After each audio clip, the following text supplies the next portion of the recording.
여러분 안녕하십니까? 6월 4일 NKTV 방송입니다. 네, 알려진 바와 같이 지난 20여일 동안 언론에 일절 모습을 드러내지 않았던 김정은. 그동안 도대체 어디서 무엇을 하고 있었을까요? 세간이 다 궁금해 하였습니다.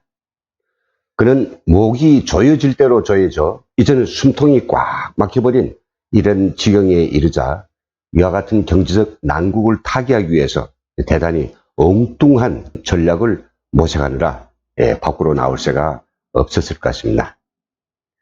아니나 다를까 칩거를 풀고 달려간 곳이 바로 자강도 일대의 군수 공업지대였는데요. 김정은이 이번 시찰한 곳들이 바로 핵탄두와 미사일 부품을 생산하고 조립하고 시제품을 만들어내는 골간 공장들이었습니다. 구체적으로 미국이 있을 수 있는 공수, 그리고 미사일 정밀 타격으로부터 이런 자산들을 지켜내기 위해서 지금까지 지하 갱도에 깊숙이 매몰하는 일면 완전 갱도화 공사를 추진했는데요. 그것이 끝났다는 그런 보고를 듣고 그것을 시찰하려 급히 자강도로 달려갔던 것입니다. 어제 저 NKTV가 자료 화면을 곁들여서 이런 실태를 보도했습니다만 정말 사진으로만 보았어도 입이 쫙 벌어질 정도였습니다. 지난 7년간 김정은이 들어서 새롭게 건설된 이 핵 미사일 생산 시스템의 갱도들은 최소 30m 이상 깊숙이 시설되어 있었고, 갱도의 크기는 화물 트럭이 서로 교차할 수 있을 정도로 넓고 튼튼한 것을 확인할 수 있었습니다.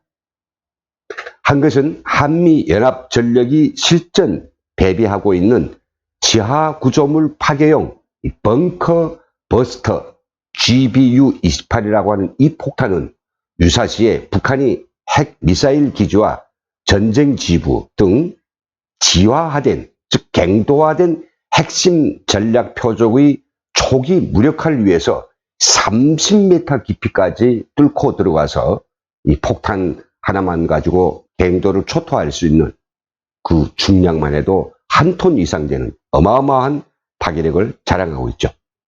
김정은은 핵미사일과 핵심 군수 공장들을 다 이렇게 벙커 버스터로부터 유사시에 생존할 수 있도록 완전 갱도화를 추진했고요. 며칠 전에 그 완공 현장을 보기 위해서 자강도로 달려간 것을 보면 미국의 대정책 순위에서 북핵 문제가 점점 멀어져 가고 있고요. 또 트럼프 대통령이 자기를 어장에 잡아놓고 관리만 하고 있는 상황, 이 상황이 계속 지속된다면 미국과 3차 정상회담을 하기 전에 고사할 수도 있다는 현실적으로 매우 심각한 처지에서 벗어나기 위해서 지금은 형세를 확 바꾸어 버릴 수 있는 큰 빅 도발을 준비하고 있다는 것을 여실히 드러내놓고 있습니다. 그 도발이 무엇이었든지 간에 지난 2017년 12월에 발효된 유엔 안보리 결의 2397호를 위반하는 경우가 될 것이고, 그러면 미국은 매우 위협적이라고 받아들여지는 순간에 황용 그랬듯이 북한이 핵미사일과 그 생산 기지들을 아마 공습해서 초토화하려고 들 것입니다. 이런 공습으로부터 목숨과도 같은 핵미사일 생산 라인들을 지켜낼 수 있는 능력을 가지지 않고서는 결정적인 슈퍼급 도발을 할 수 없음을 갈파한 김정은에게 완전 갱도화가 실현된 지금의 주저함이 없이 미국의 정곡을 지르고 남한을 안보 불안에 빠져들게 할 수 있는 메가톤급 도발을 준비하고 있다는 것은 이미 기정사실화되시며, 그 도발은 이미 카운트다운을 시작했다라고 확신할 수 있습니다. 이런 경고성 차원에서, 그리고 그 경고성 차원에서 북한은 노동신문의 자매지인 조총련의 조선신보를 통해서 이틀 전 조미 교착 타계의 방도는 원점 회기라는 기사를 내보냈습니다.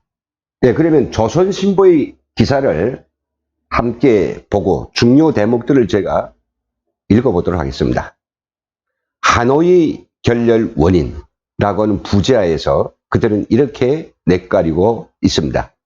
미국의 협상팀은 하노이 회담장에서 조선이 핵무기, 핵원료의 미국으로의 반출과 기술자들이 민간 분야에의 전직, 그리고 탄도 로켓 완전 폐기 등 일방적인 핵 무장 해제 요구를 나열한 이른바 빅딜 문서를 꺼내들고 오만한 태도를 취했다. 조선에 대한 미국의 핵전쟁 위협을 가시기 위한 행동 조치는 문서에 반영되지도 않았다. 하노이 순회회담이 결렬된 원인은 미국에 있다. 미국이 지금 이 계산법을 접고 새로운 계산법을 가지고 나오지 않는 이상 조미 대화는 언제 가도 재개될 수 없다는 조선의 입장 표명에 대하여 미 외무성은 트럼프 대통령은 김정은 위원장이 비핵화 약속을 실행할 것이라고 믿는다. 우리는 동시적으로 병행적으로 진전을 이루기 위해 조선과의 건설적인 논의에 관여할 준비가 여전히 되어 있다는 변술로 얼버무리고 있다. 이는 단계별 동시행동의 원칙에 따라 미국도 비핵화 조치를 취한다는 뜻이 아니라 미국이 주장하는 최종적이고 완전하게 검증된 비핵화 FFVD를 조선이 실행에 옮기는 것을 전제로 싱가포르 공동성명의 합의사항들을 동시적으로 병행적으로 추진할 수 있다는 말이다. 미국의 협상팀은 FFVD에 대하여 말하지만 그에 상응한 미국의 비핵화 조치에 대해서는 함구한다. 모든 대량 살상 무기를 포기하면 아주 밝은 경제적 미래를 가지게 될 것. 볼튼 미 국가안보 보좌관이라는 공허한 소리만 지르고 있다. 김정은은 지난 4월의 시정연설에서 올해 말까지 인내심을 갖고 3차 순회회담과 관련한 미국의 용단을 기다려 보겠다고 말하였다.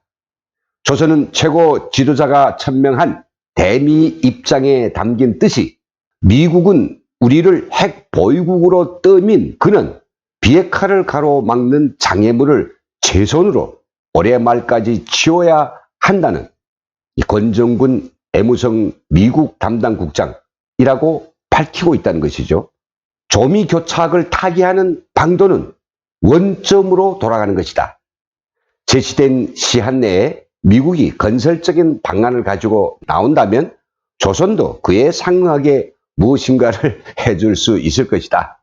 참 기사를 보면 싱가포르 회담은 매우 건설적이었고 또 만족스러운 것이었는데 2차 하노이 회담 때부터 미국이 빅딜을 요구하면서 일방적인 강도적 요구를 하였다. 그래서 김정은은 올해 말까지 싱가포르 원칙으로 되돌아오지 않는다면 더는 참지 못한다는 이런 경고를 하고 나선 것입니다.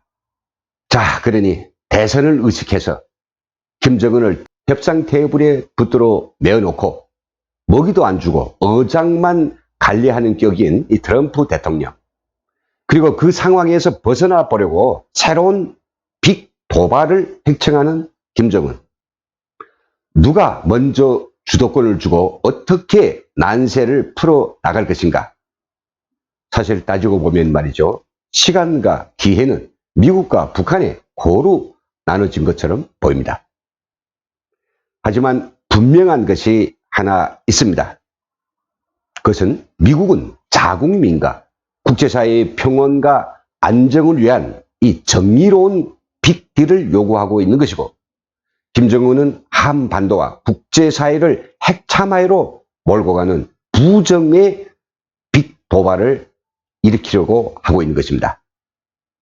트럼프 대통령에게는 그들을 완전히 촉토화시킬 수 있는 북폭과 그리고 레짐 체인지라는 그런 큰 한방이 있고, 김정은에게는 재선을 노린 트럼프의 급소를 공략하는 빅 도발, 그리고 중국이라는 울타리가 있습니다.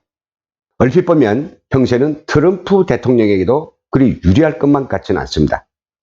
재선에서 누구도 거래하지 않았고 더욱이 만나보지도 못한 김정은을 나는 2번씩이나 만났고 또 그동안에 핵시험이나 미사일 도발 같은 짓거리를 하지 못하도록 실질적인 상황관리를 하였다는 그런 지적을 재선 마당에까지 끌고 가고 싶지만 그렇다고 올해 말이나 내년에 북한이 참을 수 없는 수준의 빅 도발을 일으킨다면 그때는 말이죠. 판은 바꾸어서 지금까지 이렇게 다독이고 타이르고 공명정대한 경제적 발전을 가져올 수 있는 빅딜 방안까지 제시하였는데 김정은은 핵 군축과 거짓말로 상대를 속이더니 이제는 판까지 깨고 이렇게 참을 수 없는 도발을 일으켰기 때문에 이 아구이 측에게 된매를 보여주겠다. 이렇게 나선다면 오히려 이것은 김정은을 다독여서 상황 관리하는 것보다 미국인들과 국제사회에 더 큰 호응을 받을 수 있을 것 같습니다. 네, 이런 상황을 관망하는 제3자의 입장은 사실 난해하게만 합니다. 한치도 서로 양보할 수 없는 세계적인 대결이기에 누구도 중재자로 나서거나 더욱이 운전석 따위는 없습니다. 그럼에도 불구하고 정권을 재창출하는데 북풍이 너무도 절실하고 그래서 김정은을 그 목표를 이뤄가는 일종의 동지로 착각하고 있는 문재인과 이 정부는 아직도 정신을 못 차리고 그들이 삐뚤어진 환심을 사려고 식량 지원이요, 대지열병 치료제 지원이요 하면서 호들갑을 떨고 있는 이 형편없는 꼴을 보고 있으니 정권욕이 골수에 찬 이런 종북 좌파들에게는 더는 이 나라, 이 국민의 운명을 맡길 수 없다는 것이 바로 오늘날의 처리 진리입니다. 네, 여기서 마치겠습니다. 시청해주신 여러분 감사합니다.